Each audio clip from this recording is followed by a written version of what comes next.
would be able to exchange with things without double coincidence of things, because no one is ready to take his oaths how he will be able to purchase clothes.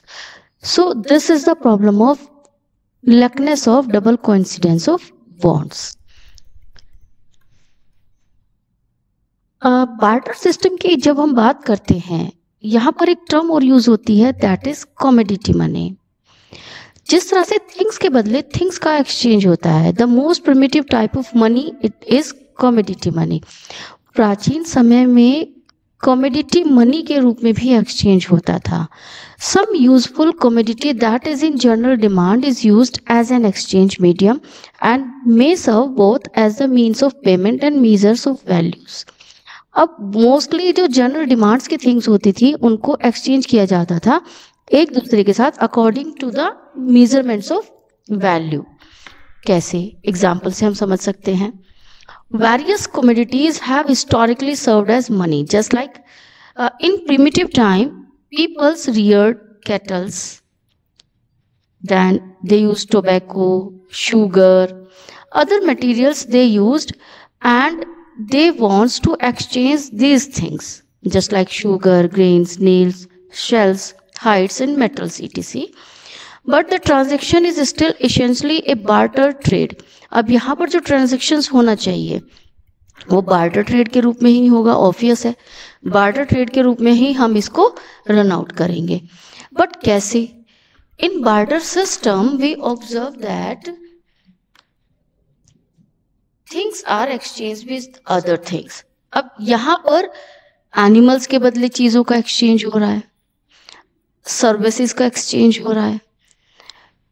इस तरह से जो ये category होती है ये commodity exchange के रूप में इंक्लूड की जाती है. If we talk about the next section of this topic, that is limitation with commodity money. What are the limitations of commodity money? Commodity money की क्या क्या लिमिटेशंस होती हैं? यहाँ पर भी सबसे पहले हमें नीड होगी डबल कोइंसिडेंस ऑफ वांट्स की. जब तक दोनों पार्टी चीज़ों को एक्सेप्ट करने के लिए एग्री नहीं होंगी तब तक हम उस मीडियम को एक्सचेंज के रूप में यूज़ नहीं कर सकते. यहाँ पर प्रॉब्लम सेम आएगी बार्टर सिस्टम की. Standard measurements of values, problem of storing value also, and problem of transferring values. deferred payment is not possible here also. So same problem we will observe here as like barter system. Cattle money is also a form of exchange. To overcome the problem of transfer of value with commodity money, people started using cattle as money. जो problem होती थी exchange की, transfer की, peoples ने पुराने time period में cattles को money के रूप में यूज करना शुरू कर दिया. Domestic animals having common utility were used as medium. जो डोमेस्टिक एनिमल्स होते थे जो कॉमन यूटिलिटी रखते थे उनको as a medium of exchange use किया जाने लगा. These animals were known as cattle money. वो एनिमल्स जो एक्सचेंज के रूप में यूटिलाइज्ड होते थे इनको कैटल मनी के रूप में इंडिकेट किया गया. Just like you can observe in this picture, reared animals utilised as cattle money. Limitations की बात अगर हम करते हैं, same limitations we will observe here also as like barter system, as like commodity money, and same limitation will be observed as cattle money. Lackness of double coincidence, lackness of standard measures of values, problem of storing values, problem of transferring values. Divisibility problem also we can observe here. Next category if we include that is metallic money. Some precious metals like gold, silver, कुछ कीमती धातु just like gold, silver, etc were also used as common utility, starting using as medium of exchange. Metals में जब हम exchange करते थे उसको नाम दिया गया मेटालिक मनी का. These were easy to store. इनको स्टोर करना इजी था. बहुत सारी लिमिटेशंस जो हमने ऊपर ऑब्जर्व की उन सब का एक समाधान इनको हम कह सकते थे. इनकी demand store and not get damaged. ये आसानी से डैमेज भी नहीं होती थी. Conventionally carry to one place to another, इनको हम आसानी से एक स्थान से दूसरे स्थान पर ले जा सकते थे। And divisible in smaller parts, और कुछ पार्ट्स में इनको डिविजिबल भी माना जाता था। अब धीरे धीरे शुरुआत हुई, इन्हीं मेटेलिक मनी से कन्वर्जन हुआ कॉइन्स के रूप में, मॉडर्न फॉर्म्स की करेंसी के रूप में। इसमें सिंबल्स यूज किए जाने लगे। प्रीवियस टाइम पीरियड में राजा महाराजा अपने राज्य के सिंबल्स को यूज किया करते थे। As a stamp these symbols were also used in the kingdoms. It gives a standard measures of value. ये measurements का एक स्टैंडर्ड बताता था, और मेजरमेंट्स का एक स्टैंडर्ड होने के साथ साथ जो राजा महाराजाओं की राजसी पावर होती थी उसके सिंबल के रूप में भी इसको यूटिलाइज किया गया था। यहाँ पर आप सिक्के देख सकते हैं, standardised with weight, size and colour. Different coins were used as a standard money. Old precious metals were replaced with less costly metals. लेकिन यहाँ पर एक प्रॉब्लम ये आई, जस्ट लाइक राजा महाराजा सोने के सिक्के चलाते थे, चांदी के सिक्के चलाते थे। अब वो जो मनी होता था वो बहुत प्रीशियस होता था, धीरे धीरे उसमें प्रॉब्लम आने लगी, कॉस्टली पड़ता था वो स्टैंडर्ड ऑफ मनी। तो धीरे धीरे इनके रिप्लेसमेंट के रूप में सस्ते सिक्कों को प्रचलन में डाला गया गवर्नमेंट्स के द्वारा। जैसे जैसे सरकारें बनती गई, नए सिक्के प्रचलन में आते चले गए। जैसे कि आप आज भी मॉडर्न टाइम पीरियड में अपने आसपास बहुत सारे सिक्कों को चलन में देख सकते हैं। तो इस हिसाब से मनी है क्या, वास्तव में मनी है क्या? हमने बहुत सारी फॉर्म्स पढ़ ली मनी की। Money anything which is used as a medium of exchange, जो भी मीडियम ऑफ एक्सचेंज के रूप में यूज किया जाए, जिसकी स्टोर वैल्यू हो, मेजरमेंट आप जिसकी वैल्यू का कर सके, और स्टैंडर्ड ऑफ डेफर्ड पेमेंट जिसकी हो सकती हो। All these things are known as money. चाहे वो कमोडिटी हो, चाहे वो एनिमल्स हो, चाहे वो कैश करेंसी हो, all things will be included as money. Money can be anything which have these features just like purchasing power, use of medium of exchange, used of value of any goods and services, and transferred value जिनके अंदर होती है, used to store value for future use, and standard of deferred payment. All these things which have these features, they will be included as money. What are the functions of money? Money के क्या क्या functions होते हैं? They are the source of medium of exchange. ये exchange का source होते हैं। Next, अगर हम बात करें इनकी features की, इनकी storing value होती है। मनी को आप आसानी से स्टोर करके रख सकते हैं, just like you can observe in this picture. And third features की अगर हम बात करें या फंक्शंस की हम बात करते हैं मनी की, इनकी मेजरिंग वैल्यू होती है, अपनी एक मेजरिंग वैल्यू इनकी होती है। Just like if you wants to purchase an home, you can measure the value in money. And next feature की अगर हम बात करें, if is the functions of money transfer of value, money transfer value भी आसानी से हम measure कर सकते हैं। Next, standard of deferred payment. ये डेफर्ड पेमेंट के रूप में भी यूज हो सकता है, जैसे लोन अप्रूवल हो गया, ये आपका डेफर्ड पेमेंट के रूप में भी जारी किया जा सकता है। भारत में अगर हम बात करें मनी इन इंडिया की हम बात करते हैं, the coins and paper currency of paisa and rupees are generally used as medium of exchange.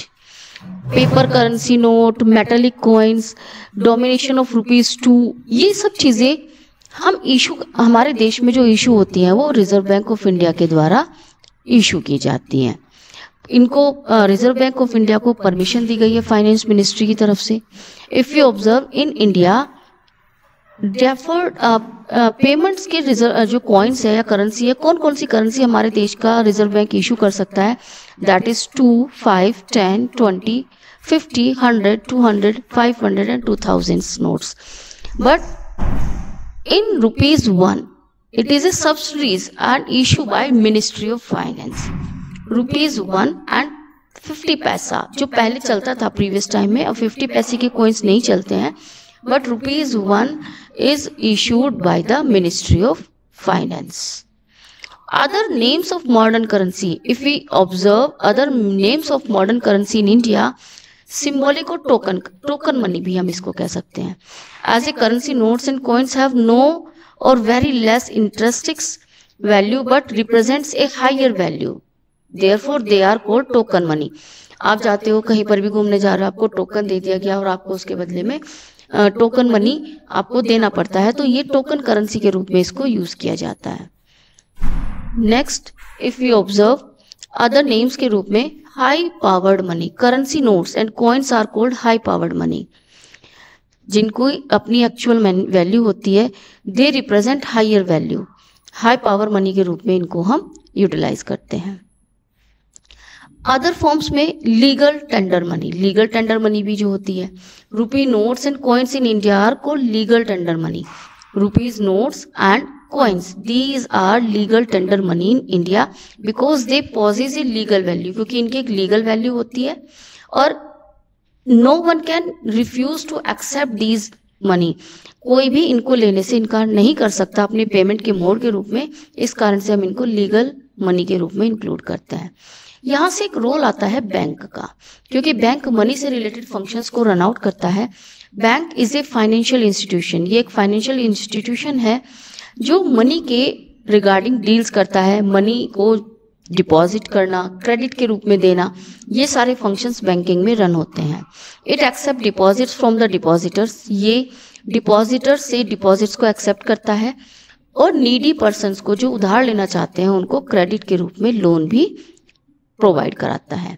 Functions के रूप में अगर हम बात करें बैंक्स के फंक्शंस जो होते हैं, एक्सेप्टिंग डिपॉजिट सबसे पहला फंक्शन होता है, granting loans, providing safety to valuable to the customers, transferring funds, आप फंड्स को ट्रांसफर कर सकते हैं, accepting payments for customers, customers के बिहाफ पर पेमेंट्स को एक्सेप्ट करता है, making payments of behalf of customers, आप चेक पेमेंट कर सकते हो अपने बिहाफ पर, ये इलेक्ट्रिसिटी बिल्स आदि सबमिट कर सकते हैं, इंश्योरेंस प्रीमियम भर सकते हैं, ये सारे फंक्शंस बैंकिंग के द्वारा रन आउट होते हैं। मेन फंक्शंस की अगर हम बात कर रहे हैं, यहाँ पर एक कॉन्सेप्ट मैपिंग के थ्रू आप देख सकते हो, डिपॉजिटर्स और ब्रोवर्स के रूप में ये वर्कआउट करते हैं। Demand, many types of deposits, अब डिपॉजिट कौन कौन से हो सकते हैं, just like demand deposits, withdrawable at any time of demand, demand deposits होते हैं जो किसी भी टाइम पर डिमांड्स पर विड्रॉ किए जा सकते हैं। इसमें हम इंक्लूड कर सकते हैं करंट अकाउंट्स और saving accounts.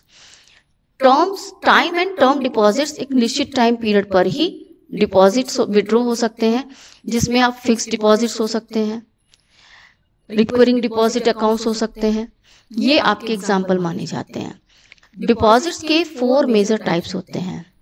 Current deposits accounts की फीचर्स होती हैं, नो रेस्ट्रिक्शंस इन डिपॉजिट्स, यहाँ पर कोई रेस्ट्रिक्शंस नहीं होती। No restrictions in withdrawal, withdrawal में कोई रेस्ट्रिक्शंस नहीं होती। No interest is paid by the bank on deposits, यहाँ पर कोई इंटरेस्ट बैंक नहीं देता है इन डिपॉजिट्स पर। Main purpose of opening such accounts is to provide safety, यहाँ पर केवल सेफ्टी पर्पज से कस्टमर्स अपने कैश को डिपॉजिट कर देते हैं।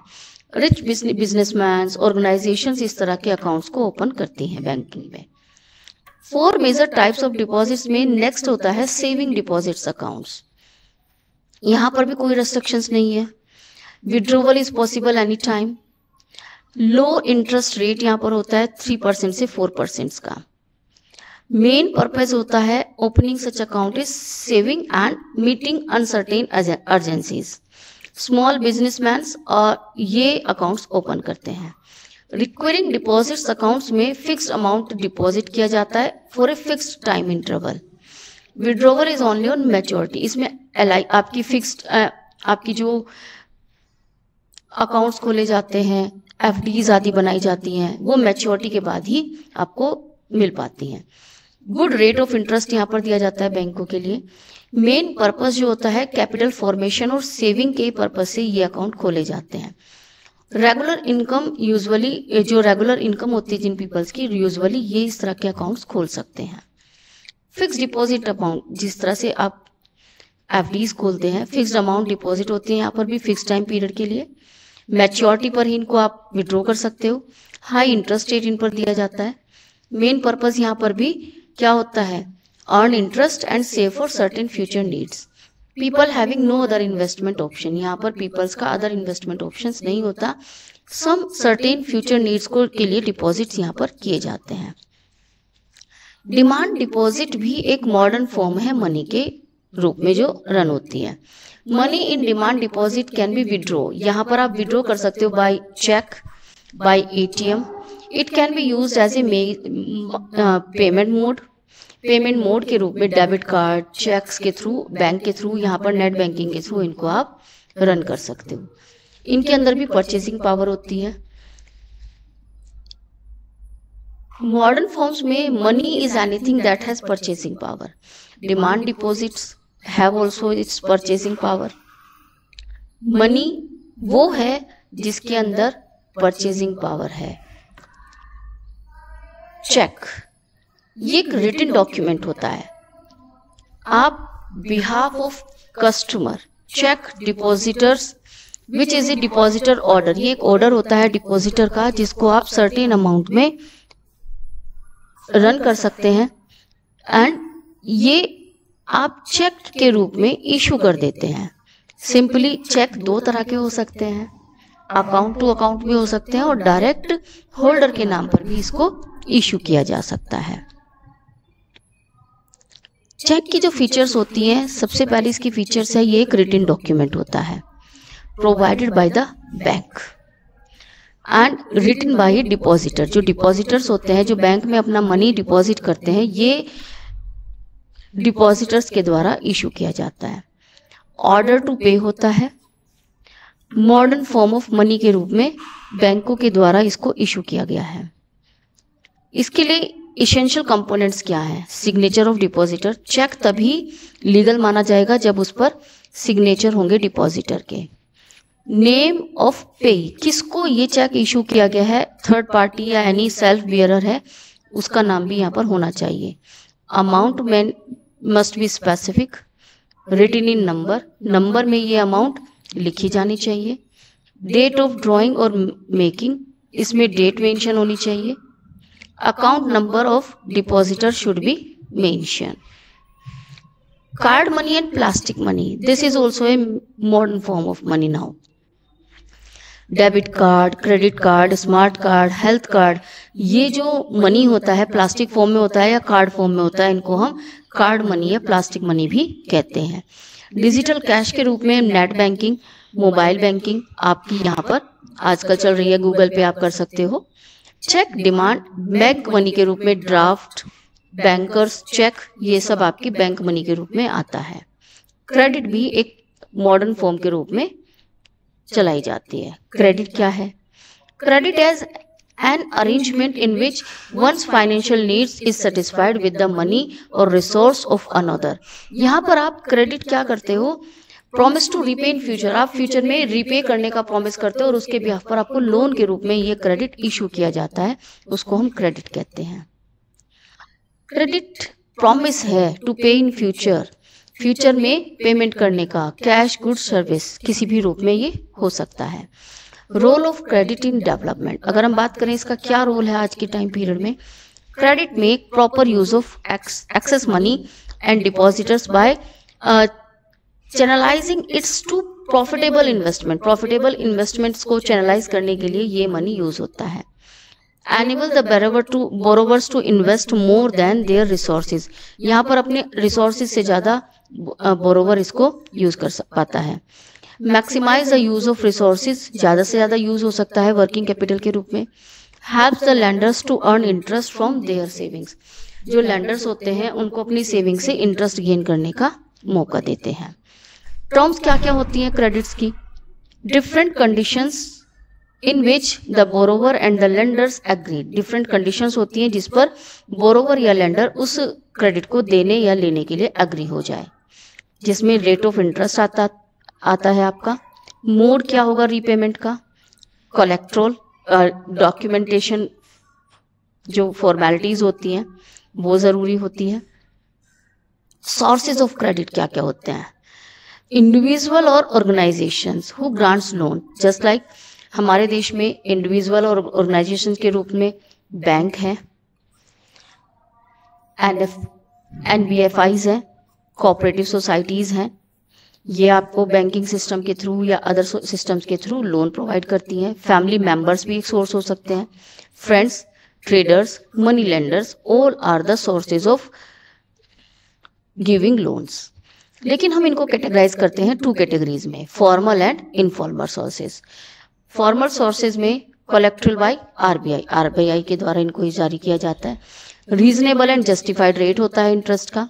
ग्रांटेड फॉर प्रोडक्टिव पर्पस, ये केवल प्रोडक्टिव पर्पस से दिए जाते हैं। मोर डॉक्यूमेंटेशन रिक्वायर्ड होती है इनके लिए। लीगल प्रोसीडिंग होती है इसमें लोन अमाउंट की रिकवर करने के लिए। इनफॉर्मल सोर्सेज में नॉन कंट्रोल्ड बाय एनीवन, इनको कंट्रोल नहीं कर सकते आप। मोस्टली हाई और अनजस्ट रेट होता है इंटरेस्ट का। ग्रांटेड फॉर एनी पर्पस, किसी भी पर्पस से इनको ग्रांट किया जा सकता है। इसमें डॉक्यूमेंटेशन की या तो नीड होती ही नहीं है या बहुत कम होती है। Lenders can take any measures, अब इसमें जो उधार दे रहा है वो, क्योंकि कोई लीगल अथॉरिटी नहीं है इसकी, कोई भी तरीका यूज कर सकता है इसको रिकवर करने के लिए। फॉर्मल सोर्सेज के एडवांटेजेस बहुत ज़्यादा होते हैं क्योंकि लो रेट ऑफ इंटरेस्ट होता है तो आप आसानी से इसको गेन कर पाते हैं। अडॉप्ट जुडिशियस पॉलिसीज, ये यहाँ पर जुडिशियस पॉलिसीज होती हैं। Grants loan only for productive purpose, केवल प्रोडक्टिव पर्पस से ही आप इन लोन्स को इशू करा पाते हैं, तो इस कारण से आपको ट्रैप में फंसने के चांसेस बहुत कम होते हैं। ये इफेक्टिव यूटिलाइजेशन के लिए पेमेंट बोरोवर्स को हेल्प कर पाते हैं। इंटरेस्ट रेट फिक्स होता है और कंडीशंस जो होती हैं वो बहुत अधिक स्वीटेबल होती हैं बोरोवर्स के लिए। लिमिटेशंस भी हैं, ओनली सिक्योर्ड लोन्स इसमें दिए जाते हैं। Long process and high documentation work होता है इसमें। Less autonomy in utilization of fund. Difficult to get loan to meet small financial needs, छोटी छोटी फाइनेंशियल नीड्स के लिए लोन लेना डिफिकल्ट होता है। लोन ओनली फॉर प्रोजेक्ट्स और प्रोडक्टिव पर्पस से ही ये लोन दिए जाते हैं। Located at far for borrowers particularly in rural areas, ये जो गांव से बिलोंग करने वाले पीपल्स हैं उनके लिए बहुत दूर दराज के एरियाज में ये पाए जाते हैं। इनफॉर्मल सोर्सेज के अगर हम एडवांटेजेस की बात करें तो यहाँ पर वेरी लेस प्रोसेस होता है। इंस्टेंट क्रेडिट, आपको तुरंत पैसा मिल जाएगा लोन के रूप में। डॉक्यूमेंटेशन वर्क की कमी होती है, ज़्यादा डॉक्यूमेंटेशन नहीं करना पड़ता है। High level of autonomy in utilization of fund होता है। Free to fix the loan amount and time and mode of repayment. Loan are granted to meet all kinds of financial needs. Informal sources की भी limitations हैं। High rate of interest होता है। Tough conditions of repayments होती हैं। Undue and unnecessary interference of utilisations होता है। Unjust and unethical means of recovery यहाँ पर ऑब्जर्व करने को मिलती है। Mostly grants loan for unproductive purpose, यहाँ पर अनप्रोडक्टिव पर्पस से जो लोन दिए जाते हैं वो यहाँ पर मेन टारगेट होता है। Do credit is always beneficial, यहाँ पर एक क्वेश्चन आता है, क्या लोन हमेशा बेनिफिशियल होता है? लोन अगर प्रोडक्टिव पर्पस से लिया जाए और आपके लिए बेनिफिशियल होगा, लेकिन अगर यहाँ पर आप ट्रैप के बर्डन में फंस रहे हो, it will be not beneficial. If borrower borrowed it at high interest of rate, अगर आप हाई इंटरेस्ट ऑफ रेट पर इसको बोरो कर रहे हो then it will not be beneficial. Unproductive purpose से जो लोन दिए जाते हैं वो भी बेनिफिशियल नहीं होते। हाई रिस्क ऑफ फेलियर होता है। Delay in repayment of loan increase the burden, अगर आप डिले हो जाते हो इसको रीपे करने में तो आपके ऊपर एक बर्डन आ जाता है। फिर अगर आप फेल हो जाते हो इसको रीपे करने में तब भी आपके लिए फिर जो आपने सिक्योरिटी जमा की है वो आपकी खत्म हो जाती है। Taking fresh loan to repay the previous loan, अगर आप नया लोन लेना चाहते हो तो आपको पहले पुराने लोन्स को रीपे करना पड़ेगा, तभी आप नए लोन को ले पाते हो। अगर आप नहीं कर पाते हो तो आपके लिए रिकवरी बहुत डिफिकल्ट हो जाती है। Status of lending and borrowing in India, अब क्या क्या स्टेटस है इंडिया में लैंडिंग का और बोरोइंग का? In India both formal and informal both sources are running out. Major parts of formal sectors lending goes to large industrial sectors, जितना भी इंडस्ट्रियल सेक्टर है ये फॉर्मल सेक्टर से लोन को बोरो करता है। Small borrowers just like farmers, labours, small artisans, businessman mostly borrow money from informal sectors here. लेकिन informal sector से बोरो करने के लिए बहुत सारी प्रॉब्लम्स हमें देखने को मिलती हैं, जैसे कि हमने लिमिटेशंस ऊपर देखी थी। High interest rate, tough condition of repayment, all these are the limitations of informal sources of lending money.